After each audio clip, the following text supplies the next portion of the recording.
All right. So in this stage here, initiation, we're going to um, basically set up the space. Uh, there's somebody that is the initiator and somebody that is the recipient. The initiator, any conversation you ever have, somebody starts it, right? Starts somewhere. So the initiator is the person that generally has had an experience that they're feeling should be discussed. There's something going on here that I need to talk about. I've tried to do a lot of the stuff that we've talked about. I've done the self-reflection. I've tried to come to a balanced place as much as I can. I've remembered that we're partners. And now I feel like we should talk about this though, because I think there may be expansion that I haven't noticed, and maybe we can work together to figure this out. So that's kind of the approach. You're not trying to get them to just change. You're not trying to get anybody to do anything. You're just trying to talk about it all and reach a place of clarity. That's the entire goal.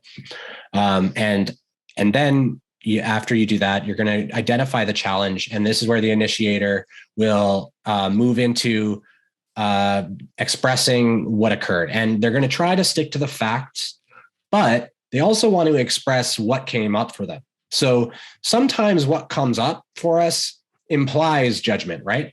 So the recipient is basically going to do their best to hold space and go back to that empathy, listening, active listening, and mirroring with inquisitive nature. So asking what can I do to help you with that? Actually, this isn't the right time for that, but you'll be asking stuff like, what I heard you say was this. Did I get that right? Is there anything else that you'd like to add to this? That type of stuff. So you can see that it goes sort of back and forth with that.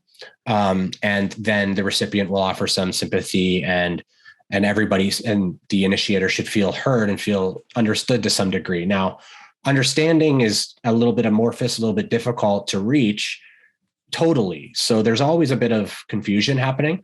But in what we're trying to do is minimize that as much as possible, like try to be precise with our language, try to use words that are not judgmental or critical. And it can feel very critical. It's really important at this stage for the recipient to not defend themselves. It's not the time for them to jump in and say, oh, it's not the time for that. And the urge is there. So when you're listening to the initiator, the urge is going to be there to like, no, you've got it all wrong. You've got it all wrong. That's not what happened. And, that type of thing. So you want to try to avoid that. The next step is to navigate to clarity. So this is where the recipient, typically there's a miscommunication or a confusion around what happened, what the initiator experienced with their experience, what the recipient was trying to do, or what their intentions were. And we talked about golden intentions and having understanding that everyone's working toward at their best. Sometimes it's hard to see how that could be true. And so part of what the recipient's trying to do here is express their experience of what the initiators said, what has come up, and then also it gives the initiator a chance to mirror back. What I heard you say was that you were attempting to do this, and you were trying to be courteous, actually, and maybe it hurt my feelings and things like that.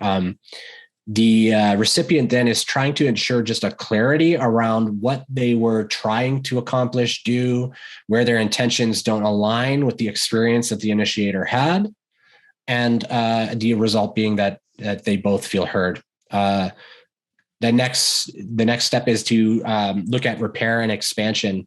This is basically where the initiator will express how they feel that their sensitivities have, or the issue itself, the conflict, the challenge, has identified for them some areas that they've noticed that they're sensitive in, and basically taking responsibility for their experience in that way. I'm sensitive around this area, therefore I understand why I felt the way I felt.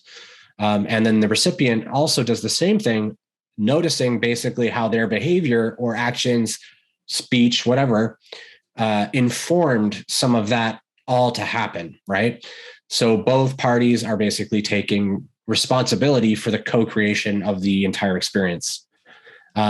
Usually at that point, you're going to find that most likely you're coming to a resolution, and each have expressed in the last step where they're looking to expand, where they think they're going to improve. And it basically, do we feel like we've got through this? Do we feel like we have a bit of a plan? Do we feel content? Remembering that, like, maybe you're not going to know for 6 months until this thing happens again, but did we at least get to a place where we feel like we were all heard and we got a bit of a plan going on here? It doesn't mean, other stuff's not going to come up. It just means you feel heard. The recipient comments on it. The initiator comments on the introspection, or what they misunderstood about it, where their confusion lay. They basically both admit to any things they see that they could maybe do better next time. And it's done in a way of, nobody's judging each other. They're just noticing mostly about themselves. The primary thing about this method is that you're not pointing at anyone saying, you got to do this better. You're bringing all of the challenge up, and then you're each reviewing it all together. And then each of you are saying, here's how I think I can do this better next time. We're not even really talking much about the other person's thing, unless when they're expressing what they think they can do better, if you feel like they didn't get it, right? They just didn't grasp it. Then maybe you have to go back and start to identify the challenge again and reassess and do the mirroring a little bit more. And then at the end, you're just expressing gratitude and basically just saying, the initiator expresses gratitude for the time, space, and the attention that the recipient's giving. And the recipient expresses gratitude for the courage, vulnerability, and the opportunity for the expansion that the initiator brought. If the initiator didn't say anything, there's nothing to work on, and there's no expansion really that's going to happen in the relationship. Of course, the initiator, if they didn't say anything, they could expand on their own. But really, by bringing it into it gives both people an opportunity to do better next time. And the initiator can't really expect the recipient to ever adjust or do any better if they don't inform them that it's uncomfortable for them, right? So it allows that. And then the next step, these are optional steps, which is just a solo introspection process. This is just what it sounds like. Each person just goes within, thinks about what they did and how things went on. What were my presumptions? How can I improve? What were my expectations of my partner? Were those unreasonable? What stories and narratives came up for me that maybe aren't relevant really, or maybe they feel relevant, but I'm noticing they're not, that type of stuff. And then if necessary, or if feels resonant, connect again and have another discussion. Sometimes you might get yourself worked up about a whole new paradigm of the experience that you didn't notice before. With the introspection, you're like, oh, actually, I feel bad because it's not about all the stuff we talked about the first go around. There's actually a deeper layer here. And so that's the opportunity to basically do it again. And, I want to say that try to approach this as like an exciting thing.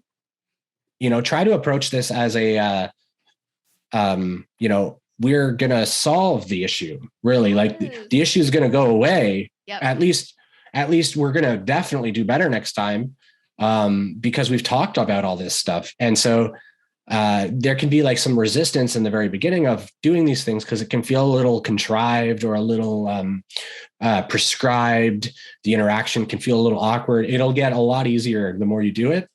It'll feel a lot more natural. And basically the whole goal of it is so that you don't have to keep doing it, really.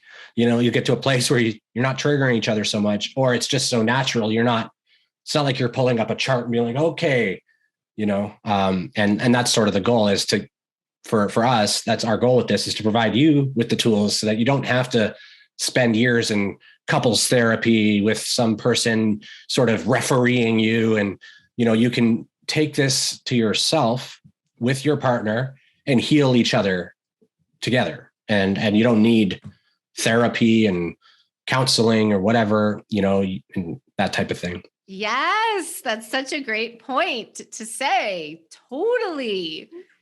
Absolutely. You can do all this on your own. You do not need a third person in your relationship. If that's resonant is working, that's great. But this is something Totally. you can do Nothing on against your therapy. own, and it's free. It's completely in the comfort of your own home whenever you need it. Exactly. And sometimes, sometimes you can't do this properly without someone helping to mediate. So, whatever is working, but this is just a great tool to have in your toolkit to bring out.